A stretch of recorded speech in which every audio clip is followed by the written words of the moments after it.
नमस्कार, मैं जितेंद्र चतुर्वेदी। सबसे पहले तो आप सभी से आग्रह रहेगा कि अगर आप मतांतर से नहीं जुड़े हैं तो जुड़िए, वीडियो को लाइक कीजिए और साझा करना मत भूलिए। आखिर ऐसा क्या हो गया कि सुप्रीम कोर्ट में अरविंद केजरीवाल की सरकार टंग गई। फटकार सो अलग लगी और जो फजीहत हुई उसने तो केजरीवाल की किरकिरी करा दी। तब यह स्वाभाविक सवाल उठता है कि आखिर में हुआ क्या। दरअसल दारू घोटाले और शीश महल के रहस्य पर पर्दा डालने की जो कवायद अरविंद केजरीवाल और उनकी सरकार ने शुरू की थी, उस पर सुप्रीम कोर्ट ने पानी फेर दिया और इससे अरविंद केजरीवाल और उनकी सरकार में हलचल पैदा हो गई है। नींद नहीं आएगी अब केजरीवाल और उनके पार्टी के तमाम सूरमाओं को, क्योंकि उनको तो लग रहा था कि शीश महल भी छुपा ले जाएंगे और दारू के शराब घोटाले से भी बचकर निकल जाएंगे, और उसके लिए युक्ति भी सोची गई थी। और दरअसल उसी युक्ति के तहत 650 पेज की रिपोर्ट बनवाई गई थी। और सिर्फ रिपोर्ट ही नहीं बनी, उस रिपोर्ट पर सप्लीमेंट्री रिपोर्ट लाई गई और एक नरेशन गढ़ा गया इस बात को लेकर कि मुख्य सचिव नरेश कुमार जो है उनकी विश्वसनीयता संदिग्ध है। क्यों? क्योंकि साहब इनके ऊपर करप्शन के आरोप है। और इसी ताने बाने के साथ अरविंद केजरीवाल की सरकार आगे बढ़ती है, और यह ताना बाना सिर्फ इसलिए बुना जाता है ताकि मुख्य सचिव नरेश कुमार को एक्सटेंशन न मिल पाए।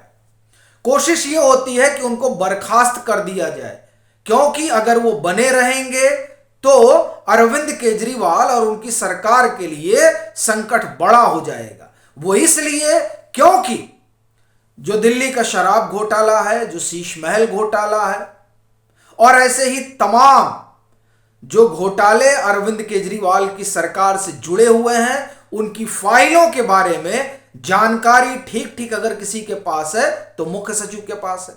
योजना क्या थी कि इस तरीके से नरेश कुमार को घेर कर उनके ऊपर लांछन लगाकर यह माहौल बनाया जाएगा जिसकी वजह से उनको जाना पड़ जाएगा, नहीं तो सुप्रीम कोर्ट का हंटर चल जाएगा। यानी किसी भी तरीके से नरेश कुमार को रहने नहीं देना है। क्यों? साहब सीबीआई जांच कर रही है, ईडी जांच कर रही है। फाइल की जरूरत पड़ेगी तो वो संपर्क मुख्य सचिव से करेंगे, विशेष सचिव विजिलेंस से नहीं करेंगे। यही प्रॉपर चैनल है। तो उस प्रॉपर चैनल के जरिए जब वो मुख्य सचिव के पास पहुंचेंगे और मुख्य सचिव अगर नरेश कुमार के अलावा कोई और होगा, तो चूंकि उन्हें इस पूरे घटनाक्रम की जानकारी जुटानी होगी, फाइलें इकट्ठा करनी होगी, तो इसमें जो है मामला और खिंच जाएगा। और अगर इनके मन मुताबिक कोई आ गया या इन्होंने घेर घार के पटावटा लिया तो मामला अरविंद केजरीवाल और उनके सरकार के लिए ठीक हो जाएगा। कोशिश यही थी कि नरेश कुमार को टिकने नहीं देना है, क्योंकि नरेश कुमार टिके रहे तो अरविंद केजरीवाल का जेल जाना तय है, शीश महल के ताले खुलना तय है, और दिल्ली के शराब घोटाले में कितने हजार करोड़ रुपए का गबन हुआ है इसका बाहर आना तय है। मोटा मोटी जो अनुमान है ईडी का वो 1000 करोड़ रुपए का है, जिसमें से 500 करोड़ रुपए की मनी लॉन्ड्रिंग जो है, माफ करिए 500 करोड़ रुपए का मनी ट्रेल जो है वो बाहर आ चुका है। 338 करोड़ रुपए का तो सुप्रीम कोर्ट भी मान रहा है। अभी जांच पड़ताल चल ही रही है, न मालूम और क्या क्या निकल के आने वाला है। तो अब नरेश कुमार रहेंगे तो जाहिर सी बात है सब चीज निकल कर आएगी। तो यह साजिश रची गई कि नरेश कुमार को बदनाम किया जाए, उनको किसी तरीके से मुख्य सचिव के पद से हटवाया जाए। सुप्रीम कोर्ट का दरवाजा खटखटाया गया, खबर से बात नहीं बनी, दिल्ली हाई कोर्ट ने भगा दिया। तो सुप्रीम कोर्ट में कहा गया कि माई बाप देखिए, हम तो चुनी हुई सरकार हैं और ये मुख्य सचिव नया जो अपॉइंट होगा उसमें हमारा सलाह मशवरा होना चाहिए। केंद्र ने कहा कि हम नया वह नहीं लाने जा रहे हैं, हम इन्हीं को कंटिन्यू करने जा रहे हैं। अब तो अरविंद केजरीवाल की और सांस अटक गई कि लीजिए इन्हीं को कंटिन्यू करेंगे। अरे ऐसा कैसे हो सकता है? सुप्रीम कोर्ट ने कहा कि जरा आप लेकर आइए कि आप क्यों जो है इन्हीं को कंटिन्यू करेंगे। अब इनकी बातें खिल गई। ओहो, अब तो इस बार सुप्रीम कोर्ट जो है वो फंसा दिया, और खूब लोगों ने लिखा कि केजरीवाल ने फंसा दिया। कल ही की खबर है। और आज देखिए, आज केजरीवाल खुद फंस गए और वो पूरा भांडा ही फूट गया। और सुप्रीम कोर्ट भी समझ गया कि दरअसल ये जो इनके घपले घोटालों की जांच चल रही है, उन घपले घोटालों में इनको किसी तरीके से राहत तभी मिल सकती है जब अधिकारी कोई नया आए। और इस बात को केंद्र सरकार जान रही है, वो तो नया आने नहीं देगी और उनके पास अधिकार है इस बात का। तो खूब बहस हुई। बहस में कहा गया, केंद्र सरकार ने अपनी बात रखी कि नहीं साहब, हम तो जो कानून है उसके मातहत कर रहे हैं।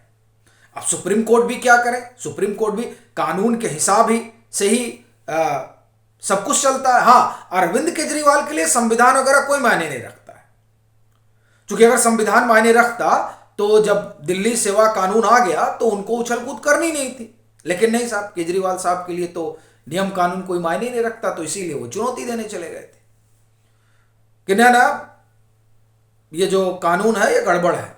और फिर उसी आधार पर चले गए कि मुख्य सचिव में हमारी भी भूमिका होनी चाहिए। सुप्रीम कोर्ट ने कहा कि देखिए, ऐसा है कि 6 महीने तक तो एक्सटेंशन कर ही सकते, और ये अधिकार है केंद्र सरकार का। केंद्र सरकार ने अपने अधिकार का प्रयोग किया। अब कुछ हो ही नहीं सकता है। पूरा हाथ पांव अरविंद केजरीवाल की सरकार ने मारा, और यह हाथ पांव सिर्फ इसलिए मारा कि दिल्ली के शराब घोटाले में ये जो इनके सहयोगी फंसे हुए हैं, इनको किसी तरह से उबारा जाए और शीश महल से खुद को बचाया जाए। लेकिन इनकी उम्मीदों पर पानी फिर गया।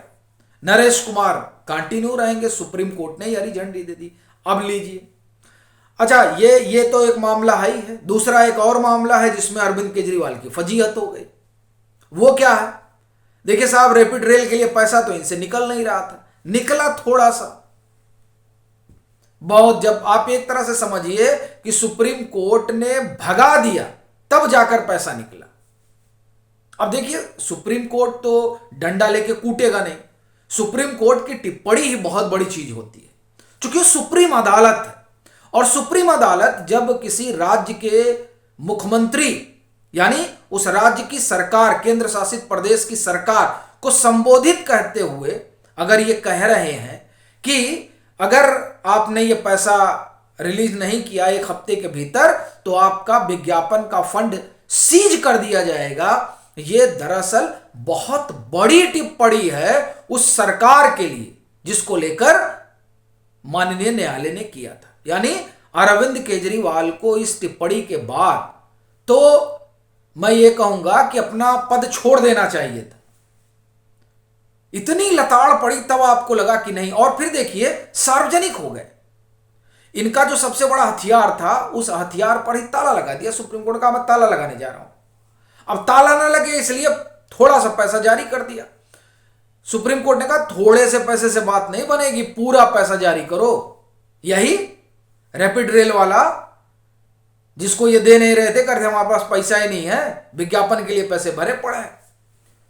सारा फंड जो है विज्ञापन के लिए आवंटित होता है और किसी चीज के लिए आवंटित नहीं हो सकता है। तो सुप्रीम कोर्ट ने उस रोज डांटा था कि ताला लगा दूंगा, और अब जब सुनवाई हुई तो उन्होंने कहा हमने थोड़ा सा भेजा, तो सुप्रीम कोर्ट ने कहा थोड़ा ओड़ा नहीं होता है, पैसा जारी करिए।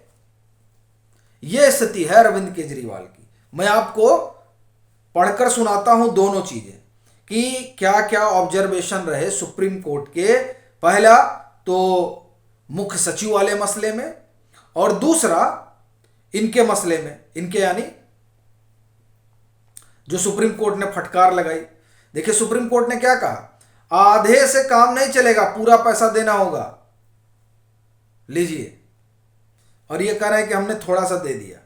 और इसमें भी सुनिए, ये जो मुख्य सचिव के कार्यकाल वाला मुद्दा है जिसको एक्सटेंशन दिया गया है।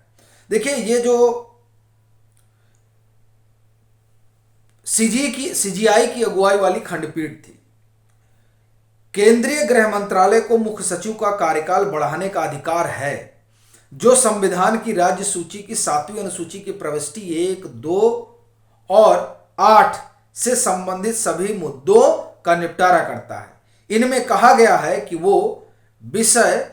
वे विषय दिल्ली सरकार के विधायी और कार्यकारी दायरे से बाहर हैं, और इसलिए प्रथम दृष्टया केंद्र के पास मुख्य सचिव का कार्यकाल बढ़ाने की अपेक्षित शक्ति है। ये सीजीआई की अगुवाई वाली खंडपीठ कह रही है, उसमें जो खंडपीठ थी उसमें जेबी पारदीवाला और न्यायमूर्ति मनोज मिश्र, 3 लोगों की खंडपीठ थी। और इसमें यह तय हो गया कि नरेश कुमार कंटिन्यू कर रहे हैं। इसीलिए अरविंद केजरीवाल के लिए अब कहा जा रहा है कि न नींद आएगी रात में न दिन में, चैन खो जाएगा। बाकी आपकी अपनी क्या राय है जरूर साझा करें। मतांतर से नहीं जुड़े हैं तो जुड़िए, और फिर कहूंगा खूब लाइक कीजिए, खूब शेयर कीजिए।